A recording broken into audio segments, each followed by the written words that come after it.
Hello, so you join me for another unboxing. We actually have two boxes here for today.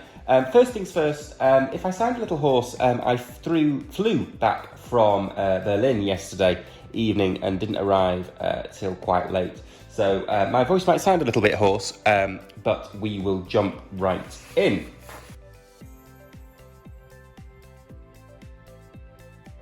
So we have two boxes, like I said, today. One of them is the newly released Kindle Scribe and Amazon case. And the other box is a third-party case. I actually ordered all of the Kindle cases from Amazon.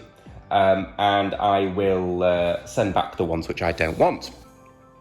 So, the Kindle Scribe is a digital notebook. And many notebooks have been around on the market, notably the Remarkable 2. In fact, many of my colleagues have the Remarkable 2. The drawback for me with that device is that it doesn't integrate seamlessly with the Amazon ecosystem, and as a reviewer and user of the Kindle Oasis, which I've loved for many, many years, all of my books are on the Kindle store. So I literally could not throw my money at Amazon quicker than I did when they announced their version. So I'm going to open up the boxes first. I'll open up this one after I've set up the Kindle. Many people were asking why do you not use your iPad? And the idea of using the Scribe rather than my iPad is that it's distraction free. The counter argument that the iPad and tablet users go, well, you can use focus modes to turn off any distractions, but that doesn't really work because you can turn them off and you have that feeling that, oh, I could just have a quick peek at something. The Kindle and the paper devices don't have that temptation. Also, there is the e-ink display and the longer battery life. So we will open this up, and like I said, there's actually two boxes here. The first one that we have here is the Kindle Scribe device itself. I went with the premium pen, 32GB model, and here we have the premium leather cover. This is in tungstile grey, and like I said, this was £94-ish, so I don't think I'm going to keep this one, but I wanted to see how it looked. So let's first have a look at the Kindle Scribe. Like I said, 32GB. I'm expecting this to be a bit smaller than the actual box because there's the pen and there's the cable in here. The weight itself is quite, it's not substantial, but it's reassuring. And it feels nicely packaged, as most Amazon products are. So let's go straight in. So we'll move this one out of the way for the time being. I believe everything is now paper. They've moved away from plastic for environmental reasons. So I will try to get in here. Nice pull tab. And yeah, as expecting, the Kindle is a bit smaller than the actual box. Nothing else in this box, hasten to add.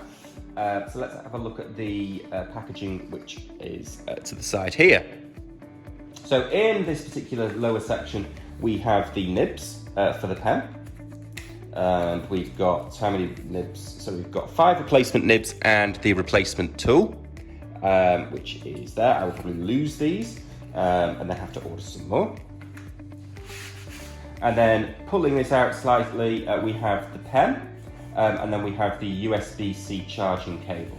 So let's just pull the pen out. We'll put the charging cable to one side because we've all seen a USB-C charging cable. And this is the premium pen. Again, very nice weight to it. It does feel like a pen. We've got the eraser at the bottom, and we've got the customizable button here. Now, the reason why I went with the 32GB model and the premium pen is because I think it was only about £20 more than the premium pen with the 16GB model. So you kind of get double the storage and the same pen for 20 quid, which for me was a no-brainer. Initial thoughts of picking the Kindle Scribe up: lovely weight, very sturdy. a nice feeling product. Let's put that down for a second and let's have a quick look at the guide that we've got. We've got some paperwork in here. Hello, Kindle Scribe, documentation, meet your scribe. I'm going to quickly flick through this, activate it by power on, and that's about it. We'll put that to one side. Important information, wireless features, terms and conditions, etc., etc. So let's turn this over. And again, all of this is kind of like a wax papery feel. Let's just move this out of the way. And if I try and open this up, I'm not going to open that without tearing, but we'll open as much as we can. Okay, so it feels very much like the Oasis does. It's got a kind of slippery feel to the back. It's got kind of a, I don't know if this is picking up on the camera, but it's kind of black-grey to look on, but it's got hues of like dark blue as well when it catches the light. We do have these little rubber feet on it, which are going to stop it from moving around, and I'm pushing this quite hard and it's not moving on the glass. So that's not going anywhere. So, let's power on by pressing the button. Now I may well speed up some of this video because the Kindle process can take some time to set up.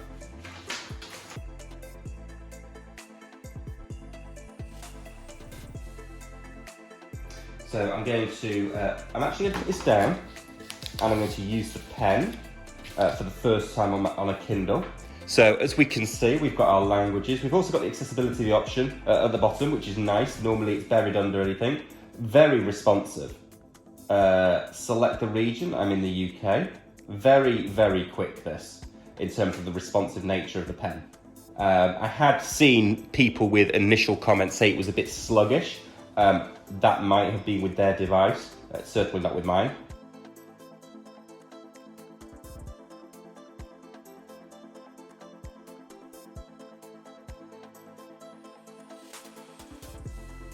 Now, when I did buy the Kindle, I did ask for it to be linked to my Amazon account. So by the sounds of it, it's already done and it's already connected to my Wi-Fi network. So I'll just press next. We'll download and install and update. It may take 15 minutes depending on your internet connection. So I'll say let's go. I'm not going to subject you to this in real time, so I will speed it up.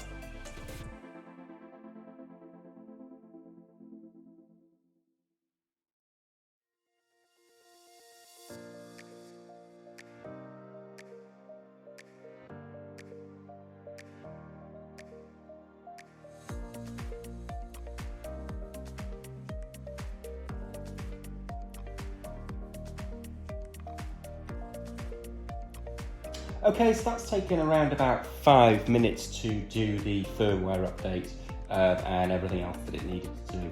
I'm now just going to go through all of the settings which come up. Amazon do like to try and get you to sign up to their free trials. I'm not going to sign up to any of them. And here we go. So the layout of the screen is pretty similar to the Kindle Oasis, and it has got a bit of slack really. Quite a few people are wanting an updated layout. I would imagine that will come in the fullness of time. I'm going to dive straight in and look at the notebook section down here. Again, I'm using the pen to start taking notes. Tap the plus icon to pick the first notebook. You can also add folders to keep your notes organised. So I'm going to click on the little plus icon. I've got the option of creating a notebook or creating a folder. I'm going to create a notebook. We'll keep it notebook 1. And we've got various different templates to choose from. Now, I am actually going to create my own templates in PDF format and then send them to the Kindle. Elaine Giles from MacBytes who I do these reviews for, has done a fantastic tutorial, link in the notes, assuming I remember to it, as to how she created those in Affinity Publisher. But I'm just going to create one with some lines, click create. Again, this is really responsive. Everything I'm doing is pretty much in real time. Turn pages, swipe anywhere using the pointer. To change settings or close your notebook, tap on the top of the screen in the main toolbar. Okay, so I will just type in, first of all, meet your writing toolbar. It helps you to do more with your pen as you read and take notes. Minimize, writing tools, tap the pen, highlighter or eraser tools.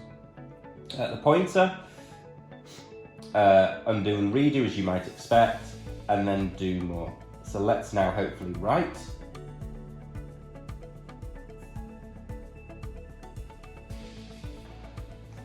Okay, that is pretty much in real time. Looking at the screen, it is almost like paper. It feels very much like paper. I'm just going to put it down for a second and try writing again.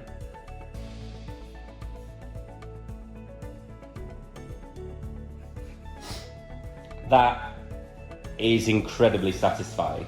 If I press the little button, it should automatically change to highlighter mode. Now you can change that in the settings. There is a tiny little bit of refresh on the screen. That's to be expected. It's an e-ink display. The premium pen comes with the eraser on the other side. So let's just rub the first one out.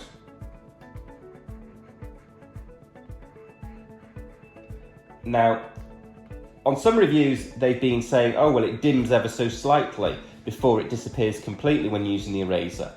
I actually quite like that, because that shows you what's going to disappear and whether or not you've got everything you wanted to erase out. It's also quite realistic of the real world eraser. You never, when erasing something using a rubber, get everything out in its entirety straight away. So personally, I'm not disappointed with that at all. If I want to leave, I tap at the top. And then again, we can see the main toolbar lets you rename your notebook, change templates and more. When done writing, tap to close your notebook. So I'm just going to close the notebook now. And there we have our first notebook. Let's have a look to see what other templates we've got. So we're going to create another notebook. By the looks of it, we've got a planner, we've got some dots, some squares, some pictures, and that looks like music. So let's have a look at the planner one, or the agenda. And again, this looks kind of like an agenda. Again, just by swiping in the normal Kindle fashion, I'm now on page 2 of 2, and it seems to be creating new pages each time. We'll go back, and let's create one more notebook, and let's use this picture one here by the looks of it. So this looks like a storyboarding type of thing. So if I type in, or write in, my story, I can put in some pictures. I'm not an artist by any stretch of the imagination. And the anti-palm rejection, as you can see, I've not had any additional marks put in by my palm. Let's change the pen thickness. So we'll change it to heavy, and we'll give him some hair. Like I said, not an artist. And then I can change that back to thin. Script here. And it feels very intuitive. So the writing is as expected. I can send documents to it, PDF. Like I said, I am going to create my own style templates for writing on. But so far the built-in notebooks are pretty good. In terms of sharing, if we click on the share options, we can share it to my email or share via email. Okay, so now let's go back to home and let's have a look at some of the books. So one of the books that I have just finished reading is What If? It was on the Kindle Daily Deals. I'll just tap on that. It's going to download it. It's not already downloaded, obviously. We'll just scroll across to where it is and we will open it up.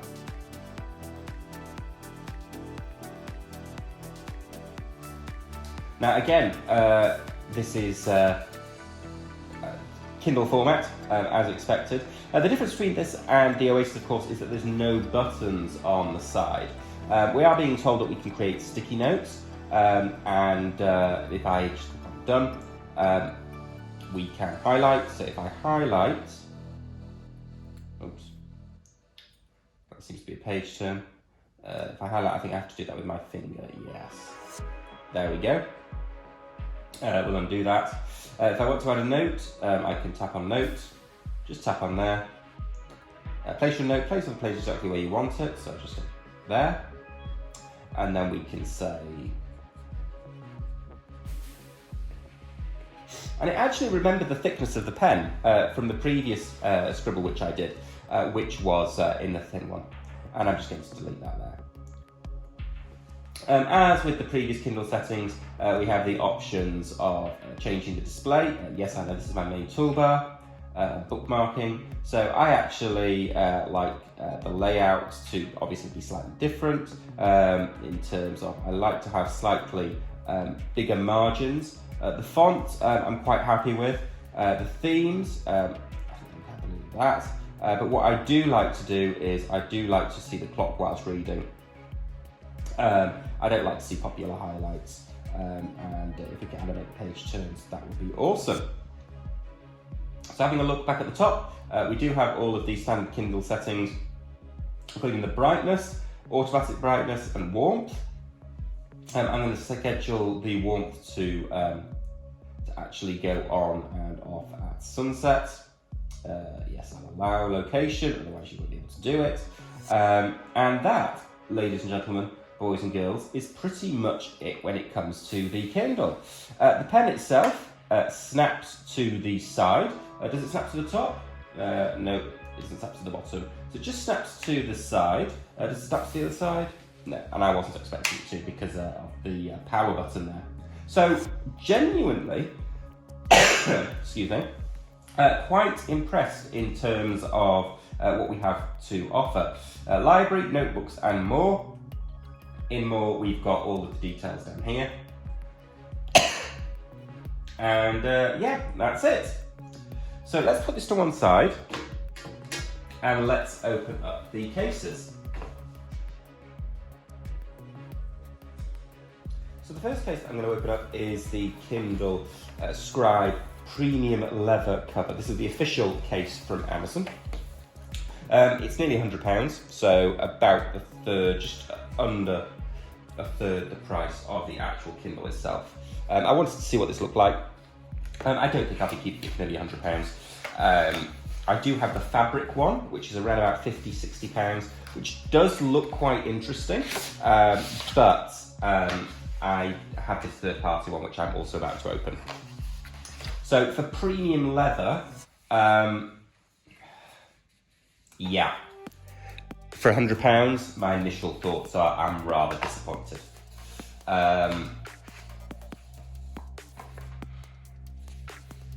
It doesn't smell of leather. Yeah. If you buy this for £100, you're going to be a bit disappointed and keep it. So actually, I'm not even going to try putting this in the Kindle, or putting the Kindle in it, because I won't be keeping that for £100. So let's have a look at the third party one. This one I think was about 20, 25, 30 pounds, something like that. I'll put the link in the video. And it's the wrong book. I've not ordered this, so I have no idea where it is, but yeah, this is not it. So yeah, we're going to end the video early, because I didn't order that, and yeah, I will see you guys shortly.